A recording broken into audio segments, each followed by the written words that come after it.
덴마크에서 믿기지 않는 일이 벌어지고 있습니다. 한국으로 교육 이민을 신청한 숫자가 기하급수적으로 늘어 이례적으로 장관이 사태의 심각성을 브리핑하기도 했는데요. 특히 한 소년이 올린 글이 큰 화제가 되고 있습니다. 바로 알아보겠습니다. 한국 교육이 최고라고 생각하시면 좋아요 눌러주세요. 안녕하세요. 저는 덴마크에 살고 있고 1년 전만 해도 한국이 어디 있는지도 잘 몰랐었어요. 하지만 지금 한국은 제게 고향이나 다름없죠. 사실 저는 8살 때 엄마를 잃었습니다. 그날은 비가 오는 화요일이었죠. 엄마가 마트에 장을 보러 나갔다가 돌아오지 않았어요. 사고 소식을 들은 아빠의 얼굴이 하얗게 변하던 모습이 아직도 선명합니다. 아빠는 그날 이후로 웃는 법을 잊어버린 사람처럼 말수가 줄었고 저는 마음의 문을 완전히 닫아버렸어요. 덴마크의 작은 마을 코펜하겐 근교에 살던 우리 가족은 더 이상 가족이 아니었습니다. 그저 같은 공간에 숨쉬는 두 사람이 된 거죠. 학교에 가는 것도 점점 싫어졌어요. 책상에 앉아있는 시간이 고문 같았습니다. 선생님의 말소리는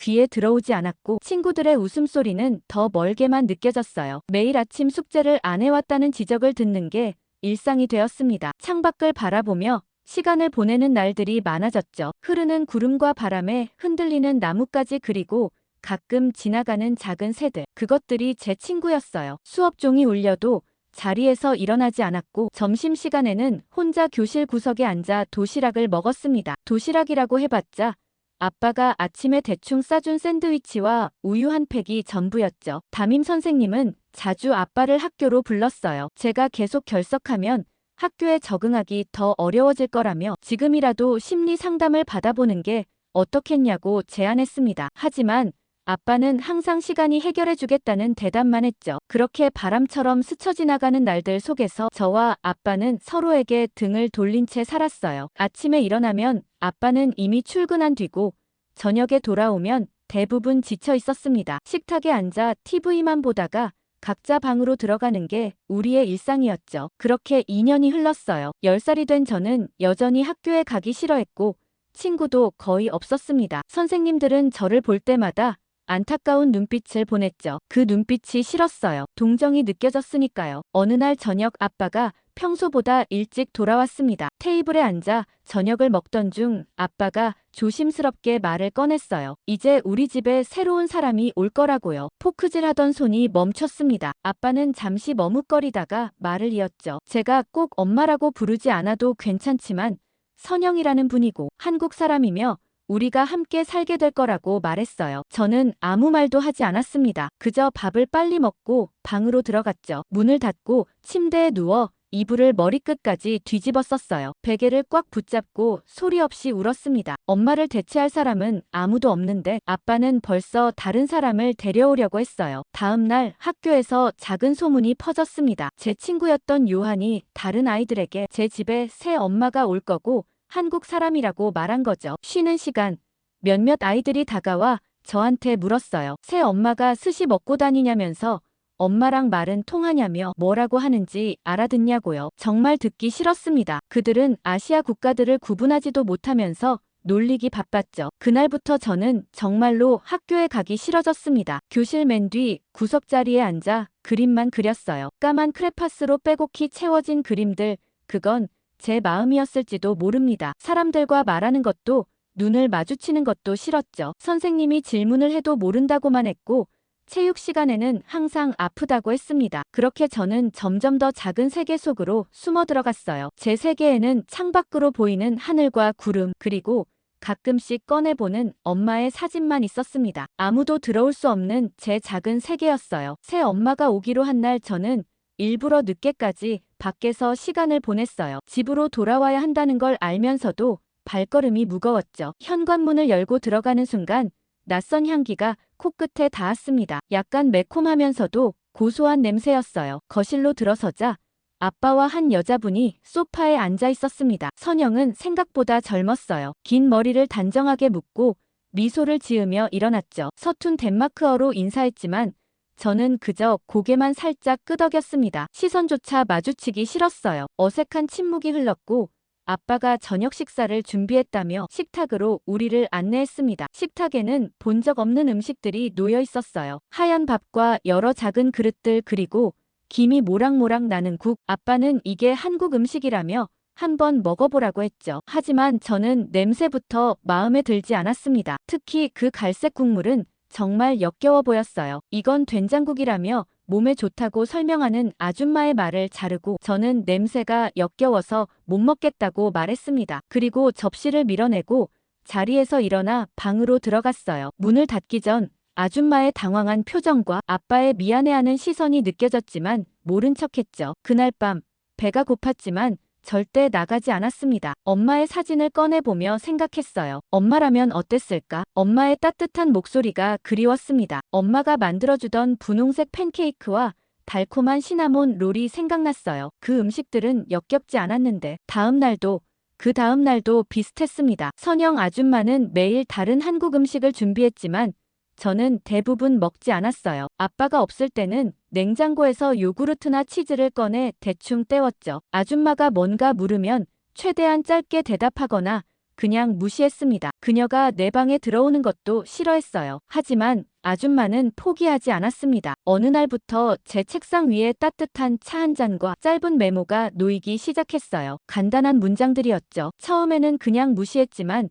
매일 반복되니 나도 모르게 그 차를 마시게 되었습니다. 일주일쯤 지났을 때 선영 아줌마가 아빠에게 말하는 것을 우연히 듣게 됐어요. 아빠는 너무 애쓰지 말라고 시간이 해결해 줄 거라고 했지만 아줌마는 달랐습니다. 나는 아직 많이 부족하지만 루카스를 기다리고 있다고 했어요. 그 말을 듣는 순간 가슴 한편이 묘하게 따뜻해졌습니다. 누군가 나를 기다려준다는 게 어떤 느낌인지 잊고 있었어요. 그날 저녁 평소처럼 식탁에 앉았습니다. 선영 아줌마는 시금치 수프와 빵을 준비했어요. 덴마크 음식이었죠. 놀라웠지만 아무 말 없이 수프를 한 숟가락 떠먹었습니다. 맛이 좋았어요. 아줌마가 레시피를 찾아봤다며 수줍게 웃었죠. 그 순간만큼은 식탁의 침묵이 불편하지 않았어요. 그렇게 조금씩 변화가 시작됐습니다. 아줌마는 한국 음식과 덴마크 음식을 번갈아 만들었고 저는 가끔씩 맛이 나쁘지 않다는 짧은 평가를 남겼죠. 학교 갔다 돌아오면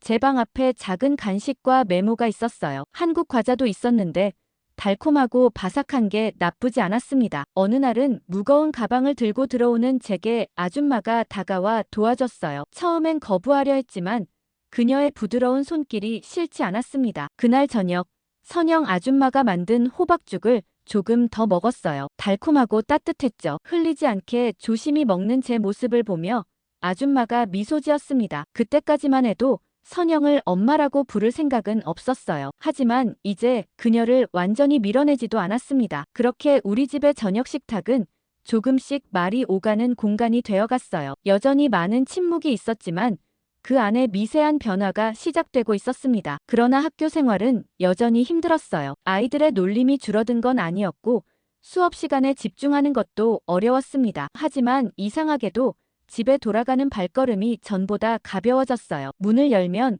항상 어떤 향기가 기다리고 있었거든요. 때로는 한국 음식의 낯선 향, 때로는 한국 과자의 익숙한 달콤한 맛이 생각나기도 했거든요. 그러던 어느 날 책상 위에 이상한 게 놓여 있었습니다. 색색의 포스트잇이 붙은 작은 스케줄표였어요. 처음에는 그냥 지나치려 했는데 자세히 보니 제 하루 일과를 정확하게 파악한 시간표였습니다. 아침 7시 기상 그리고 8시 등교, 3시 하교, 그리고 집에 돌아와서 쉬는 시간, 숙제하는 시간까지 세심하게 적혀 있었어요. 아줌마가 만든 건 단순한 시간표가 아니었습니다. 제가 언제 가장 집중을 잘하는지, 언제 휴식이 필요한지까지 고려한 맞춤형 계획이었어요. 창밖을 바라보는 시간도 따로 배정해 놓았더군요. 몰래 관찰했나 싶어 약간 화가 났지만 한편으로는 누군가 나를 이렇게 세심하게 생각했다는 게 이상하게 기분 좋았습니다. 겉으로는 무시하는 척했지만 슬쩍 그 계획표를 따라 생활해봤어요. 신기하게도 숙제를 마치는 시간이 줄어들었고 덕분에 좋아하는 그림을 그릴 여유도 생겼습니다. 일주일 후 수학 시험에서 오랜만에 좋은 점수를 받았어요. 선생님이 칭찬해 주셨고 아빠도 기뻐했죠. 저는 아줌마에게 아무 말도 하지 않았지만 그날부터 계획표를 더 열심히 따랐습니다. 가끔은 포스트잇에 적힌 격려 문구가 힘이 되기도 했어요. 이 부분은 어려워도 포기하지 마. 내가 할 수 있어. 같은 말들이었죠. 신기하게도 선영 아줌마는 제가 어떤 과목을 어려워하는지도 정확히 알고 있었습니다. 그런데 한 달쯤 지났을 때 학교에서 작은 사건이 있었어요. 수업 중에 옆자리 마티아스가 갑자기 저를 향해 속삭였습니다. 너희 엄마 김치 먹고 다니니까 방에서 냄새 나지 않냐고요. 그 말을 듣는 순간 귀가 멍해지는 것 같았어요. 선영이 우리 엄마가 아니라고 말하려다가 문득 그걸 설명하기도 싫어졌습니다. 그저 자리를 박차고 교실을 나왔어요. 점심시간 내내 학교 뒷뜰에 혼자 앉아 있었습니다. 집에 가고 싶었는데 가방을 두고 나와서 교실로 돌아갈 수도 없었어요. 선생님이 걱정스런 눈빛으로 저를 찾았지만 말하고 싶지 않았습니다. 결국 그날은 조퇴했어요. 집에 일찍 돌아온 저를 보고 선영 아줌마가 놀란 표정을 지었습니다. 무슨 일이냐고 물었지만 대답 대신 그냥 방으로 들어갔어요. 침대에 누워 천장만 바라보고 있을 때 조용히 문이 열렸습니다. 아줌마가 쟁반을 들고 들어왔어요. 노란빛의 따뜻한 고구마죽과 함께 손으로 쓴 편지 한 장이 놓여 있었습니다. 편지에는 아무 말도 적혀 있지 않았습니다. 그저 작은 햇님 그림과 웃는 얼굴뿐이었어요. 아줌마는 말없이 나가며 문을 닫았고 저는 그 죽을 한 숟가락 떠먹었습니다. 달콤하고 부드러웠어요. 생각보다 맛있었죠. 지금까지 아줌마가 만든 음식 중에 가장 마음에 드는 맛이었습니다. 처음으로 그릇을 깨끗이 비웠어요. 빈 그릇을 보며 이상한 생각이 들었습니다. 선영 아줌마는 왜 이렇게 포기하지 않고 나에게 다가오려 하는 걸까? 아빠가 시켜서? 아님 다른 이유가 있는 걸까? 다음 날 평소보다 일찍 일어났어요. 부엌에서 선영 아줌마가 아침을 준비하는 소리가 들렸습니다. 조심스레 문을 열고 나가 식탁에 앉았어요. 아줌마가 놀란 표정으로 저를 바라봤지만 곧 따뜻한 미소를 지었습니다. 오늘 아침은 토스트와 계란, 그리고 따뜻한 코코아였어요. 말없이 먹었지만 전날 빈 그릇을 본 선영 아줌마의 표정이 떠올랐습니다. 왠지 기뻐하는 것 같았어요. 학교로 향하는 길, 가방 안에서 작은 메모를 발견했습니다. 오늘도 화이팅! 이라고 적혀 있었어요. 평소라면 구겨버렸을 텐데 그날은 주머니에 넣었습니다. 언제부턴가 선영 아줌마의 작은 메모들이 제 하루를 지탱해주는 힘이 되고 있었어요. 여전히 말로는 표현하지 않았지만 그 마음이 조금씩 전해지고 있었는지도 모릅니다. 겨울이 지나고 봄이 오자 집안의 공기도 조금씩 달라졌어요. 아침마다 창문을 열어두는 선영 아줌마 덕분에 집안은 햇살로 가득했고 저도 모르게 학교에 가는 날이 늘어났습니다. 선생님들도 제 변화를 눈치챘는지 더 자주 웃어주셨어요. 아직 친구는 많지 않았지만 적어도 혼자 창밖만 바라보는 시간은 줄었죠. 어느 날 저녁 아줌마가 조심스럽게 말을 꺼냈습니다. 여름방학에 한국에 잠깐 다녀올 건데 저도 같이 가지 않겠냐고요. 순간 머릿속이 복잡해졌어요. 한국이라니 그곳에 대해 아는 건 학교에서 들은 단편적인 정보뿐이었죠. 게다가 아줌마와 둘이서라니 망설임이 컸습니다. 하지만 며칠 후 아빠가 여름에 긴 출장이 잡혔다는 소식을 전했어요. 원래는 저를 데리고 갈 계획이었지만 회의 일정이 빽빽해서 함께 지낼 시간이 없을 것 같다고 했죠. 집에 혼자 있을 수도 없고 친척들도 멀리 살아서 결국 선택지는 아줌마와 함께 한국에 가는 것뿐이었습니다. 여행 준비를 시작했어요. 아줌마는 제가 필요한 것들을 세심하게 챙겨주었지만 여전히 마음속에는 불안감이 가득했습니다. 낯선 나라의 낯선 언어 그리고 아직은 낯선 사람과의 여행까지 전부 부담스러웠어요. 야속하게도 시간은 흘렀고 마침내 출발하는 날 공항에서 아빠가 우리를 배웅했습니다. 평소와 달리 아빠의 얼굴에는 걱정이 가득했어요. 저에게 잘 다녀오라며 꼭 안아주셨죠. 비행기에 오르는 순간까지도 제 마음은 복잡했습니다. 창밖으로 덴마크의 풍경이 작아지는 것을 보며 이 여행이 어떻게 끝날지 상상도 할 수 없었어요. 12시간의 긴 비행 끝에 인천공항에 도착했습니다. 처음 본 한국은 상상했던 것과 달랐어요. 모든 게 빠르고 깨끗하고 현대적이었죠. 공항은 사람들로 북적였고 이해할 수 없는 한국어 방송이 끊임없이 흘러나왔습니다. 선영 아줌마의 손을 꼭 잡고 있는 제 모습이 스스로도 낯설게 느껴졌어요. 출구로 나가자 여러 사람들이 우리를 기다리고 있었습니다. 선영 아줌마의 가족들이었어요. 엄마와 아빠 그리고 동생 또 조카까지 모두 환한 미소로 우리를 반겼죠. 특히 선영 아줌마의 어머니, 제게는 한국 할머니가 되는 분이 저를 꼭 안아주셨어요. 처음 보는 사람인데도 마치 오래 기다려온 사람처럼 반겨주셨습니다. 모두 함께 차를 타고 선영 아줌마의 집으로 향했어요. 창밖으로 보이는 서울의 풍경은 신기했습니다. 높은 아파트들과 번화한 거리 그리고 간간히 보이는 전통 건물들. 덴마크와는 완전히 다른 세계였어요. 피곤했지만 호기심이 생겼습니다. 선영 아줌마의 한국집은 한옥이라고 불리는 전통 가옥이었어요. 낮은 문을 지나 들어가자 마당이 있고 그 주변으로 방들이 둘러싸인 구조였습니다. 신발을 벗고 들어가는 문화가 낯설었지만 따라했어요. 방 안은 생각보다 따뜻했고 나무 향이 은은하게 퍼져 있었죠. 저녁 식사는 정말 놀라웠습니다. 작은 그릇에 담긴 여러 가지 반찬들과 김치와 국 그리고 밥까지 테이블 전체가 음식으로 가득했어요. 비행기에서 거의 먹지 않았던 터라 배가 고팠지만 무엇부터 먹어야 할지 망설여졌습니다. 아줌마가 하나씩 설명해주며 먹는 방법을 알려줬어요. 식사 중에 선영의 어머니, 제 한국 할머니가 된 분이 한마디 하셨고 아줌마가 번역해 주었습니다. 제 이름을 부르시며 많이 야위었다고 걱정했다고 말씀하셨어요. 그 말을 들은 순간 가슴 한편이 묘하게 따뜻해졌습니다. 한 번도 만난 적 없는 사람이 저를 걱정했다는 사실이 신기했어요. 첫날 밤 낯선 방에 누워 천장을 바라봤습니다. 창문 너머로 들리는 소리, 느껴지는 공기, 모든 게 새로웠어요. 이불은 이상하게 바닥에 깔려 있었고 베개는 딱딱했습니다. 하지만 그 낯선 감각 속에서도 묘한 안정감이 느껴졌어요. 마치 오래전부터 알고 있던 장소에 온 것 같은 느낌이었죠. 다음 날 아침 햇살에 눈을 떴습니다. 창문 너머로 보이는 하늘은 덴마크와 똑같았지만 그 아래의 풍경은 완전히 달랐어요. 방문 너머로 부엌에서 움직이는 소리 말소리가 들렸습니다. 이상하게도 그 소리가 두렵지 않았어요. 한국에서의 일상은 생각보다 빨리 익숙해졌어요. 아침마다 할머니가 준비해 주시는 따뜻한 밥과 국 그리고 김치가 처음에는 낯설었지만 이제는 기대되는 맛이 되었습니다. 특히 된장국은 처음에 역겹다고 생각했던 그 음식인데 이상하게 자꾸 생각나는 맛이었어요. 할머니는 매일 제 밥그릇에 음식을 더 담아주셨고 저는 점점 더 많이 먹게 되었습니다. 아줌마와 함께 주변을 산책하는 시간도 늘어났어요. 동네의 작은 시장에 가서 떡볶이도 먹어보고 편의점에서 아이스크림도 사 먹었습니다. 처음에는 모든 게 매워서 물을 많이 마셨지만 이제는 조금씩 적응해가고 있었어요. 선영 아줌마는 저에게 간단한 한국어 단어들도 가르쳐 주었습니다. 감사합니다. 안녕하세요.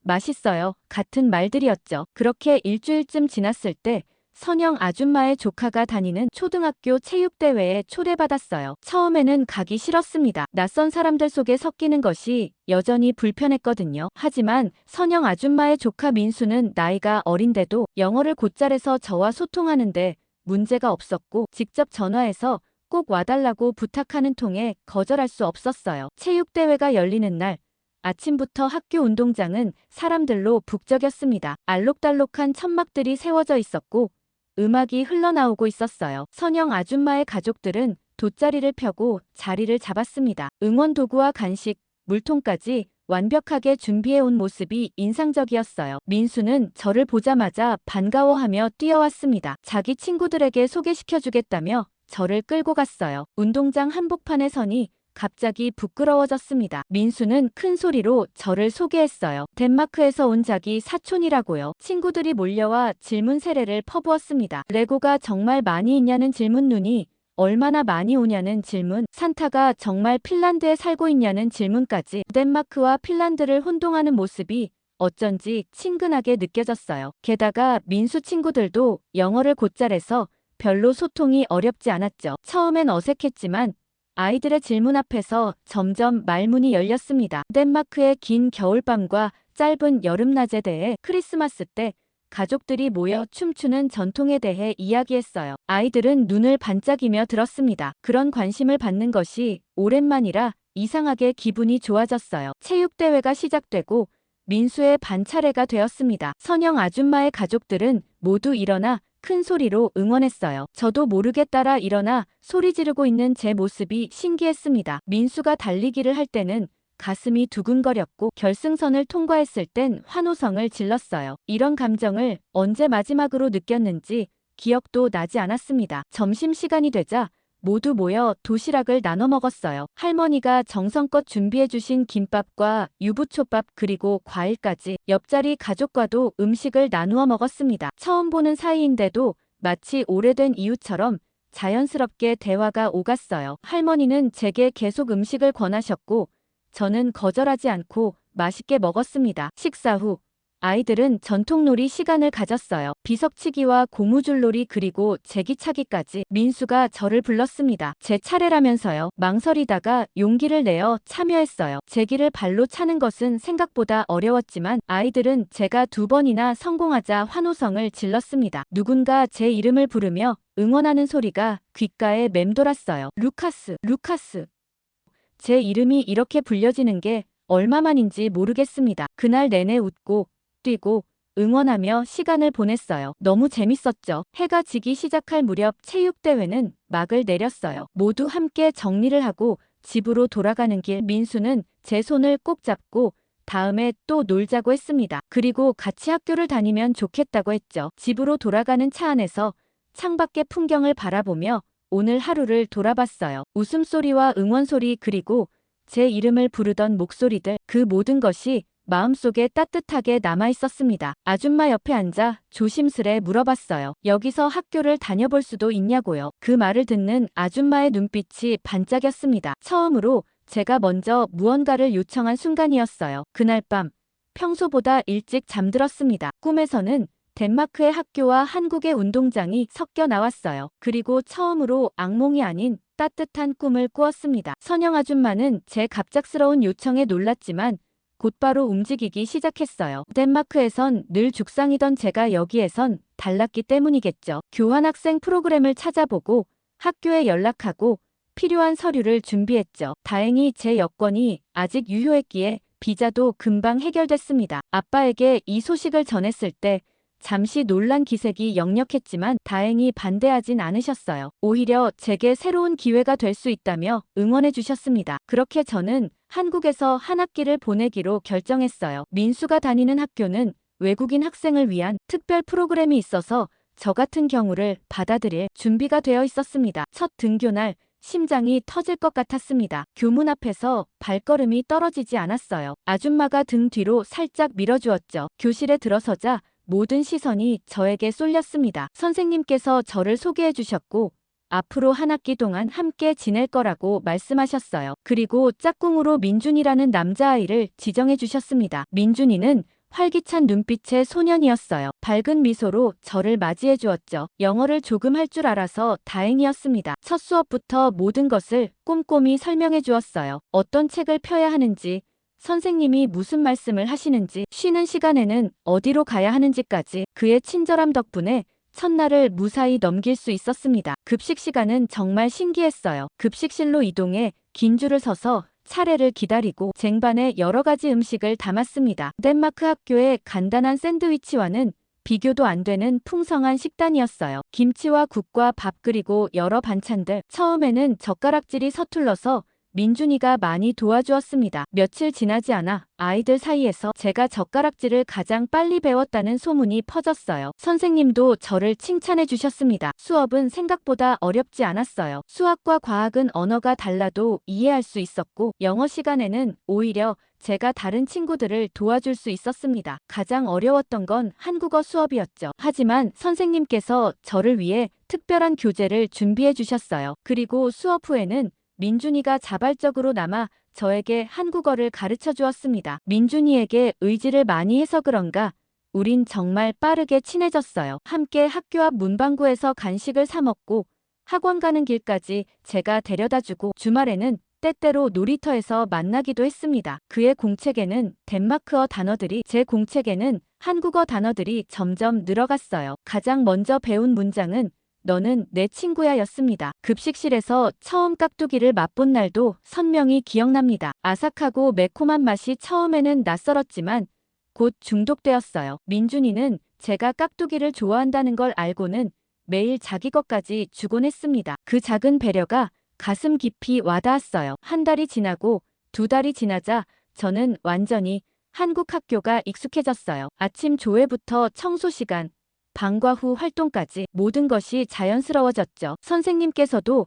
저를 특별 취급하지 않으셨습니다. 그저 반의 한 명일 뿐이지 외국인이 아니라고 하셨죠. 그 말이 정말 위로가 되었어요. 어느 날 밤 일기장을 펼쳤습니다. 오랜만에 쓰는 일기였어요. 펜을 들고 잠시 생각했죠. 그리고 조심스레 적었습니다. 한국에서 있었던 일을 쓰는 순간 제 마음속에서 무언가가 따스하게 퍼져나가는 것을 느꼈어요. 오랫동안 꽁꽁 얼어있던 무언가가 봄눈처럼 녹아내리는 느낌이었습니다. 한국 생활이 익숙해질수록 아줌마와의 관계도 조금씩 달라졌어요. 학교에서 돌아오면 그날 있었던 일을 자연스럽게 이야기하게 되었고, 주말에는 함께 시장도 가고 영화도 보러 다니게 되었습니다. 아직 엄마라고 부르지는 않았지만 적어도 더 이상 불편한 타인은 아니었어요. 아빠와 영상통화를 할 때면 이제 아줌마도 같이 얘기했습니다. 처음엔 어색했지만 이제는 자연스럽게 셋이서 이야기를 나눴어요. 아빠에게 오늘 급식이 김치볶음밥이었다고 말하는 저를 보며 아줌마가 미소 짓는 모습이 눈에 들어왔습니다. 그 미소가 이상하게 따뜻하게 느껴졌어요. 한국어 실력도 점점 늘어갔습니다. 간단한 대화는 이제 한국어로 할 수 있게 되었어요. 가끔 발음이 이상하면 아줌마가 정확하게 교정해 주었죠. 그 과정에서 웃음이 터지기도 했고 때로는 좌절감도 느꼈지만 포기하지 않았습니다. 배우고 싶다는 의지가 생겼어요. 어느 주말 민준이 가족이 저희를 집으로 초대했습니다. 고기 파티라고 했어요. 아줌마는 초대를 받았으니 선물도 사가야 한다고 했고 같이 선물도 고르러 갔습니다. 민준이네 집은 아파트 단지 안에 있었어요. 엘리베이터를 타고 올라가면서 어떤 사람들을 만나게 될지 상상했습니다. 문이 열리자 민준이가 환하게 웃으며 저를 맞이했어요. 실내화로 갈아 신고 안으로 들어가자 고기를 굽는 향긋한 냄새가 가득했습니다. 민준이 아버지는 키가 크고 목소리가 우렁찼어요. 저를 보자마자 반갑게 악수를 청하셨죠. 영어로 자기소개를 하시며 축구를 좋아하냐고 물으셨습니다. 덴마크 선수들에 대해 아시는 게 꽤 많으셨어요. 저도 모르게 축구 이야기에 빠져들었고 곧 거실에서 함께 축구 경기를 보면서 음식을 기다렸죠. 민준이 어머니는 부엌에서 분주히 음식을 준비하고 계셨어요. 저도 조심스레 다가가 도울 일이 있냐고 물었습니다. 어머니는 제가 한국어로 질문하자 기뻐하시며 접시를 나르는 일을 맡겨주셨어요. 민준이는 내내 제 옆에서 도와주었고 그의 여동생 소연이는 제게 루카스 오빠라고 부르며 따라다녔습니다. 식탁에 앉아 고기를 구워 먹는 시간은 정말 즐거웠어요. 민준이 아버지는 고기를 구우시다가 맛있는 부분을 골라 제 접시에 얹어주셨습니다. 어머니는 계속해서 반찬을 권하셨고 소연이는 제게 쌈을 싸주겠다며 상추를 들고 있었어요. 모두가 저를 챙기는 이 분위기가 낯설면서도 따뜻했습니다. 식사 중에 민준이 어머니가 제게 한국 생활은 어떠냐고 물으셨어요. 솔직하게 처음에는 많이 낯설었지만 이제는 정말 좋다고 대답했습니다. 특히 학교 친구들이 친절하고 선생님들도 잘 챙겨주신다고요. 그 말을 들은 어머니는 기쁜 듯 고개를 끄덕이셨어요. 민준이 덕분에 학교 생활이 더 즐겁다는 말도 덧붙였더니 민준이가 부끄러운 듯 웃었습니다. 민준이 아버지는 제게 덴마크에서의 생활이 궁금하다고 하셨어요. 학교 시스템은 어떤지, 주로 어떤 음식을 먹는지, 친구들과는 무엇을 하고 노는지 대화가 이어질수록 제 목소리에 자신감이 생겼습니다. 이전에는 말하기 어려웠던 제 이야기를 자연스럽게 나누고 있었어요. 식사 후 민준이와 소연이가 저를 데리고 방으로 갔습니다. 그들의 장난감과 게임기로 함께 놀았어요. 소연이는 제게 그림 그리는 법을 가르쳐달라며 종이를 내밀었고 민준이는 자기가 모으는 피규어 컬렉션을 자랑스럽게 보여주었습니다. 집에 갈 시간이 되어 현관에서 인사를 나눌 때 민준이 아버지는 언제든지 놀러와도 좋다고 하셨어요. 다음엔 자고 가라고 하셨죠. 한편으로는 깜짝 놀라기도 했고 기쁘기도 했어요. 아줌마와 함께 집으로 돌아가는 길 저는 말없이 고개를 숙이고 조용히 미소 지었어요. 그날 이후로 자연스럽게 민준이네 집에 놀러가는 일이 많아졌습니다. 주말마다 함께 보드게임을 하고 가끔은 야외로 나가 자전거도 타고 한강공원에서 피크닉도 했어요. 소연이는 제게 한국어를 가르치는 것을 좋아했고 저는 그녀에게 덴마크어 몇 마디를 알려주었습니다. 그러던 어느 날 저녁, 선영 아줌마와 함께 슈퍼마켓에 장을 보러 갔어요. 평범한 일상이었지만 그 순간이 특별하게 느껴졌습니다. 선영 아줌마는 제가 좋아하는 과자를 잘 알고 있었고 저는 그녀가 즐겨 마시는 차의 종류를 기억하고 있었어요. 마치 오래된 루틴처럼 자연스러웠죠. 계산대에서 줄을 서 있을 때 문득 그녀를 바라봤습니다. 처음 만났을 때와는 다른 시선이었어요. 집으로 돌아오는 길 아줌마가 내일은 할머니 댁에 들러 인사드리고 가자고 제안했습니다. 그동안 정을 많이 주셨으니 감사 인사를 전하자고요. 저는 고개를 끄덕였어요. 할머니의 된장국이 그리울 것 같다고 말했더니 아줌마가 놀라며 웃었습니다. 제가 처음에 얼마나 그 냄새를 싫어했는지 기억하냐고 물었어요. 함께 웃었습니다. 한국에서의 마지막 주가 다가오고 있었어요. 학교에서는 작은 송별회가 열렸고 친구들이 각자 작은 선물과 편지를 건네주었습니다. 그걸 받는 순간 눈물이 났지만 꾹 참았습니다. 그리고 선생님께서 저에게 물으셨어요. 덴마크로 돌아가면 무엇이 가장 그리울 것 같냐고요. 잠시 생각했습니다. 김치와 깍두기 아니면 민준이와의 추억 모두 맞지만 모두 정답이 아니었어요. 가장 그리울 것은 이곳에서 찾은 나 자신일 것 같다고 대답했습니다. 선생님은 따뜻하게 미소 지으셨어요. 그렇게 덴마크로 돌아가기 전날 밤 아줌마와 함께 TV를 보고 있었어요. 평소라면 각자 방에 들어갔을 시간이었지만 왠지 더 함께 있고 싶었습니다. 프로그램이 끝나고 침묵이 흐르자 용기를 내어 말했어요. 이번 여행이 정말 좋았다고, 그리고 고맙다고. 아줌마는 미소를 지으며 별거 아니라고 했지만 그녀의 눈에도 촉촉한 기운이 느껴졌습니다. 그리고 조심스레 엄마라고 불러봤어요. 그 말이 입에서 나오는 순간 가슴이 떨렸습니다. 아줌마 아니 엄마는 잠시 놀란 표정을 지었다가 이내 따뜻한 미소를 지었어요. 아무 말도 하지 않았지만 그 미소로 충분했습니다. 우리는 그렇게 밤늦도록 나란히 앉아 있었어요. 다음 날 할머니께 인사를 드리러 갔고 할머니가 저를 방으로 부르셨어요. 작은 상자를 내밀며 제게 주시더군요. 조심스럽게 열어보니 파란색 도자기로 만든 펜던트가 들어있었습니다. 할머니께서 직접 손으로 빚으신 거라고 했어요. 파란색은 덴마크의 바다를 그 위에 그려진 하얀 꽃은 한국의 무궁화를 의미한다고 설명해 주셨습니다. 할머니는 제 손을 잡으시며 말씀하셨어요. 정이란 건 꼭 말 안 해도 느껴지는 거라고요. 저는 그 말뜻을 이제야 이해할 수 있었습니다. 엄마가 처음부터 말없이 다가왔던 것, 민준이가 말없이 저를 도와주었던 것 모두 정이었던 거예요. 공항으로 가는 길 창밖으로 지나가는 서울의 풍경들을 하나하나 마음에 담았습니다. 높은 빌딩들과 번화한 거리, 그리고 한강의 푸른 물결까지 모두 낯설었던 것들이 이제는 익숙한 풍경이 되어 있었어요. 인천공항에 도착하자 어딘가 가슴이 먹먹해졌습니다. 처음 도착했을 때는 모든 것이 낯설고 무서웠는데 이제는 떠나는 것이 더 아쉬웠어요. 할머니는 제게 새우맛 과자를 한 봉지 더 쥐어주셨고 엄마는 제 짐을 마지막으로 확인했습니다. 탑승 시간이 가까워오자 이별의 순간도 다가왔어요. 할머니가 먼저 저를 안아주셨습니다. 그동안 잘 지내서 고맙다며 다음에 또 보자고 하셨어요. 눈가가 촉촉해지는 것을 느꼈지만 꾹 참았습니다. 할머니의 품은 정말 따뜻했어요. 비행기 안에서 창밖을 바라보며 생각에 잠겼습니다. 이제 덴마크로 돌아가면 어떻게 달라질까? 예전의 제 모습으로 돌아갈까? 그 생각에 약간의 두려움이 밀려왔어요. 하지만 주머니 속 파란 도자기 펜던트를 꺼내 바라보니 마음이 차분해졌습니다. 이제 제게는 두 개의 집이 생겼어요. 덴마크와 한국, 두 곳 모두 제 마음의 일부가 되었습니다. 그리고 가족은 태어나는 게 아니라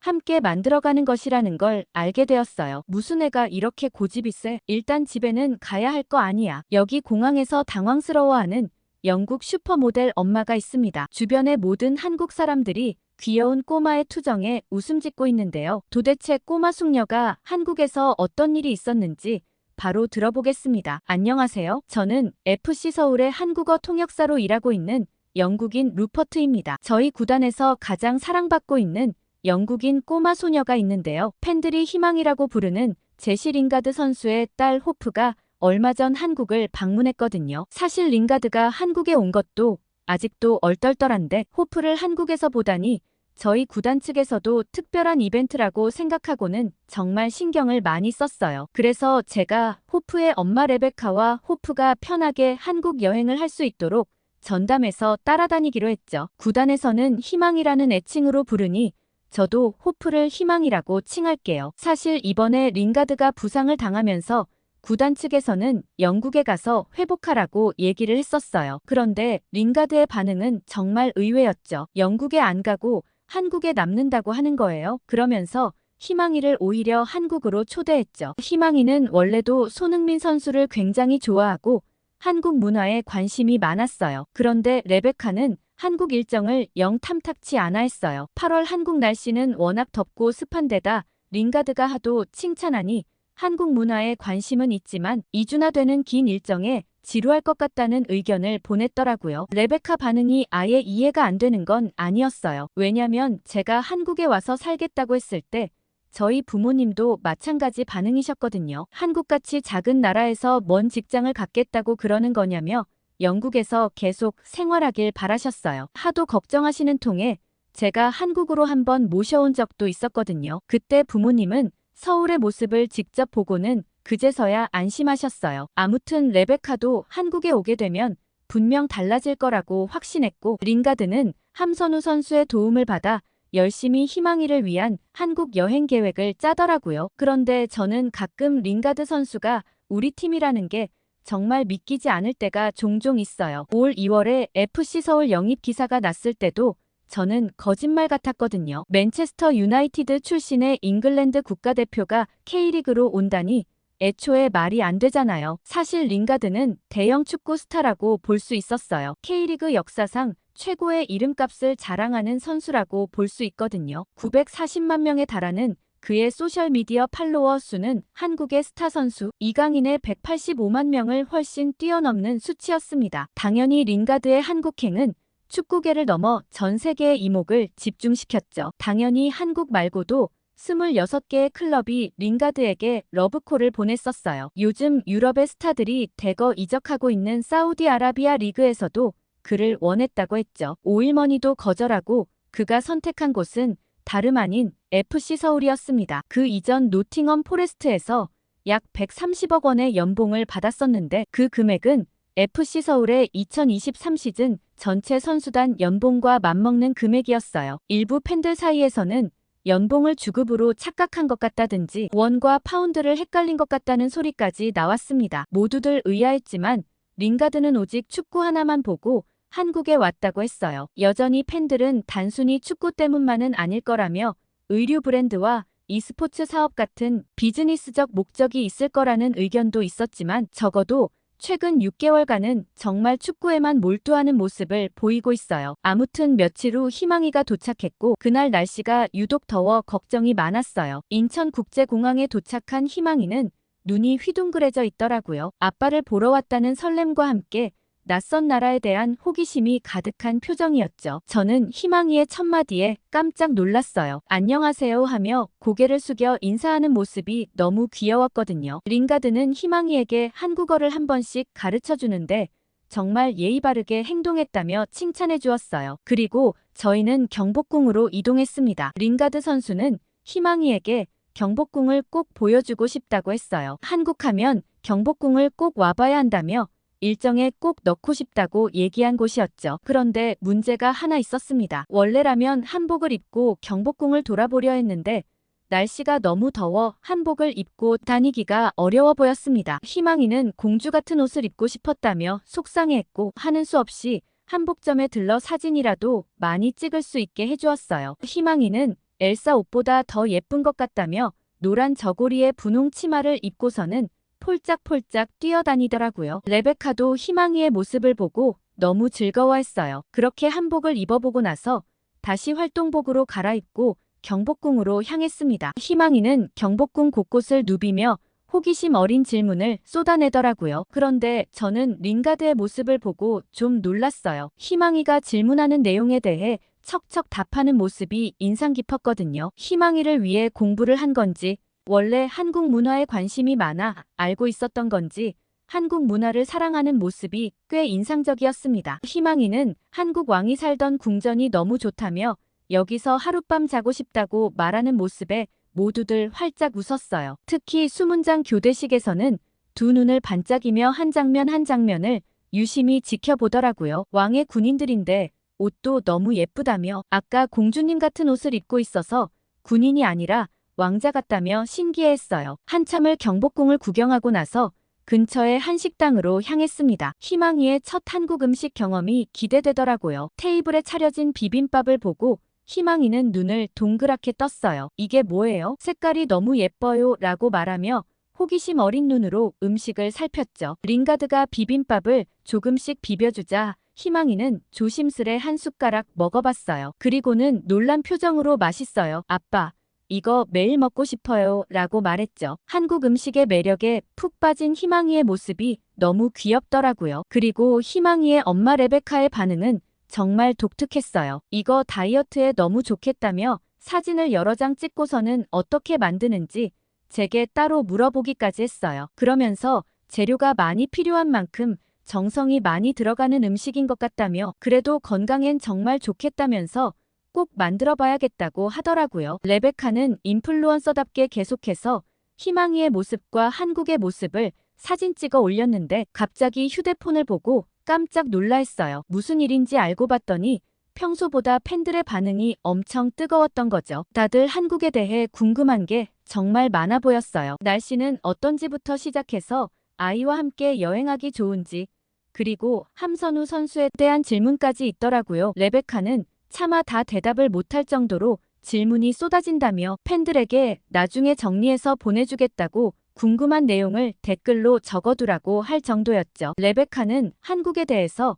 이렇게 사람들이 관심을 많이 가질 줄은 몰랐다며 사진을 더 많이 찍어 올려야겠다고 했어요. 그러자 링가드도 자기도 FC 서울로 이적하고 나서 댓글이나 좋아요가 훨씬 많이 달린다고 했어요. 한국과 관련한 게시물은 특히 인기가 많다고 말했죠. 거기서 모두들 한국의 위상이 정말 대단하다는 말을 나눴습니다. 그렇게 저녁이 되어 호텔로 돌아갔고 희망이를 위한 선물이 하나 준비되어 있었어요. 링가드의 팬이 희망이를 위해 보낸 선물이었는데 다들 희망이를 줘야 되나 말아야 되나 걱정했죠. 저는 그게 도대체 뭐길래 그렇게 주저주저 하는지 물어봤고 그 이유를 듣고 나서야 이해할 수 있었어요. 그 선물은 캐치 티니핑이라는 캐릭터 제품이었는데 한국에서 만든 애니메이션으로 어린이들의 엄청난 사랑을 받고 있는 제품이라고 하더라고요. 그런데 그 캐릭터 제작 제품이 너무 많아 한 번 빠지면 아이들이 계속 사달라고 하는 물건이라고 했어요. 저는 한국 어린이들에게 인기가 많은 건데 희망이의 반응이 궁금했고 희망이는 선물을 뜯자마자 의아해했어요. 아마 처음 보는 캐릭터여서 그런 것 같았는데 제가 영상을 틀어 핫쇼핑을 보여주자 그제서야 활짝 웃으며 인형을 꼭 끌어안더라고요. 인형 머리띠까지 야무지게 하고는 호텔 안을 마구 돌아다녔죠. 다들 이제 링가드도 티니핑 지옥에 빠졌다며 엄청 웃었어요. 그래도 레베카는 한국 팬이 희망이를 위한 선물까지 주다니 너무 고맙다며 이것도 사진을 찍어 올렸고 호텔에 도착하고 나서는 쏟아지는 팬들의 궁금증에 대답해주느라 정신이 없어 보였어요. 그렇게 저는 내일 다시 만나기로 하고 호텔로 나왔고 내일 일정은 키즈카페였어요. 저는 내일 희망이가 키즈카페에 완전 홀려버릴 거라고 생각했죠. 영국에도 최근에 소프트 플레이라는 놀이공간이 있긴 한데 한국 키즈카페에 비하면 정말 아무것도 아닌 공간이에요. 그래도 워낙 영국엔 그런 실내 공간이 없기 때문에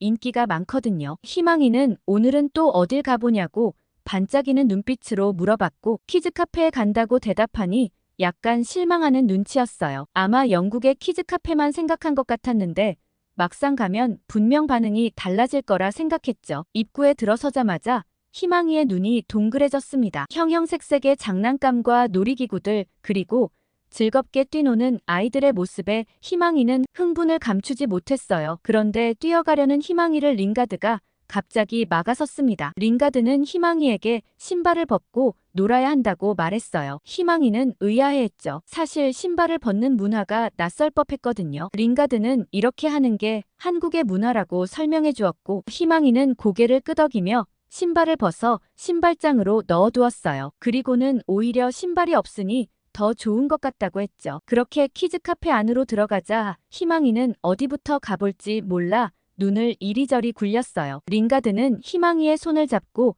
천천히 둘러보기 시작했습니다. 첫 번째로 우리가 멈춘 곳은 거대한 볼풀장이었어요. 희망이는 잠시 주저하다가 용기를 내어 볼풀장으로 뛰어들었습니다. 처음에는 조심스럽게 움직이던 희망이가 점점 대담해지더니 곧 깔깔거리며 웃기 시작했어요. 링가드도 딸의 모습에 흐뭇해하며 함께 볼풀장에 뛰어들었죠. 희망이는 신이 나서 이곳저곳을 누볐어요. 특히 터널을 통과할 때마다 아빠 나 어디 있게요 라고 외치며 숨바꼭질하는 듯한 모습을 보여 링가드를 웃게 만들었습니다. 역할놀이 공간에서 희망이가 의사 가운을 입고 링가드를 진찰했을 때 너무 귀엽더라고요. 조그마한 손으로 청진기를 아빠의 가슴에 대고 진지한 표정으로 아빠 심장이 아주 건강해요 라고 말하는 모습이 사랑스러웠어요. 그 모습을 지켜보던 레베카가 갑자기 제게 의아하다는 듯 물었어요. 저는 레베카의 질문을 듣고 어떻게 대답해야 하나 고민이 되었습니다. 한국은 아이 키우기가 이렇게 잘 되어 있는데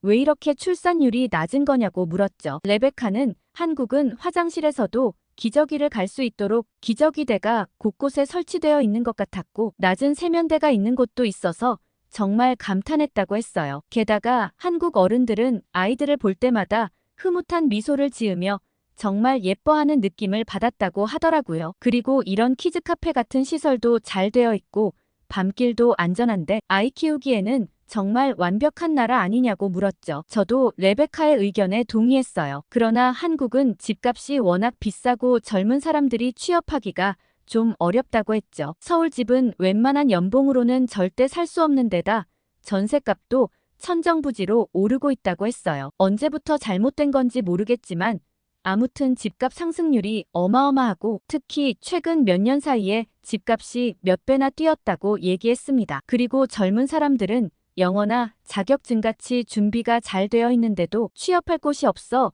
자연스레 연애나 결혼 문제가 뒤로 미뤄지고 있다고 했죠. 그러자 레베카는 이렇게 좋은 환경을 갖고 있는데 출산율이 낮다니 좀 안타까워했어요. 영국에도 한국처럼 이런 환경이 갖추어지면 더 좋겠다고 했죠. 그렇게 레베카와 대화를 마치고 점심시간이 되자 우리는 키즈카페 내의 카페테리아로 향했어요. 메뉴판을 보던 희망이가 갑자기 아빠 이거 뭐예요? 라고 물었죠. 그것은 바로 떡볶이였어요. 링가드는 희망이에게 한국의 대표적인 분식이라고 설명해 주었고 희망이는 먹어보고 싶다고 했어요. 혹시나 맵지 않을까 좀 걱정스러웠는데 키즈카페 사장님께선 최대한 매운맛은 빼고 달콤하게 만들어 드리겠다고 했죠. 떡볶이가 나왔을 때 희망이는 조심스레 한 조각을 집어먹더니 놀란 표정을 지었어요. 그래도 아직 좀 맵나 싶어 걱정스러웠지만 희망이는 와 정말 맛있어요. 근데 좀 매워요. 라고 말하며 웃었어요. 링가드는 웃으며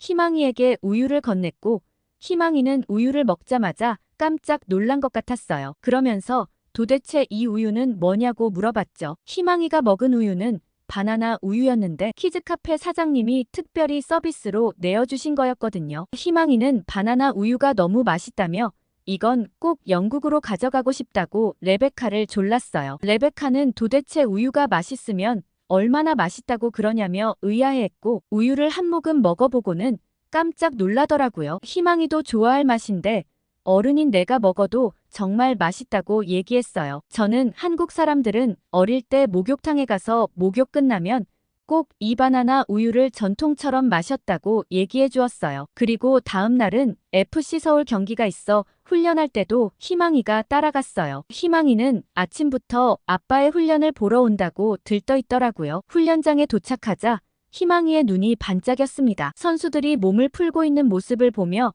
희망이는 연신 감탄사를 내뱉었죠. 링가드가 훈련에 합류하자 희망이는 더욱 신이 났어요. 아빠가 동료들과 패스를 주고받는 모습을 보며 희망이는 환하게 웃었습니다. 그때 함선우 선수가 다가와 희망이에게 말을 걸었죠. 링가드는 낯선 장소에서도 희망이를 믿고 맡길 정도로 함선우 선수를 신뢰하는 것 같아 보였어요. 오후 훈련이 시작되기 전 함선우 선수는 희망이에게 깜짝 선물을 준비했어요. 바로 희망이 크기에 맞는 FC 서울 유니폼이었죠. 한글로 희망이라고 쓰여있는 유니폼을 보고 희망이는 너무 기뻐 펄쩍 뛰었어요. 희망이는 이미 FC 서울 팬들이 희망이라고 부르는 걸 알고 있는 눈치였는데 함선우 선수는 한 번 더 정확하게 뜻을 설명해주며 한글 발음도 가르쳐 주었어요. 희망이는 반짝이는 눈으로 유니폼을 보며 바로 입어보더라고요. 오후 훈련이 시작되자 희망이는 자신의 새 유니폼을 입고 열심히 선수들을 응원했어요. 특히 아빠인 링가드가 슈팅 훈련을 할 때마다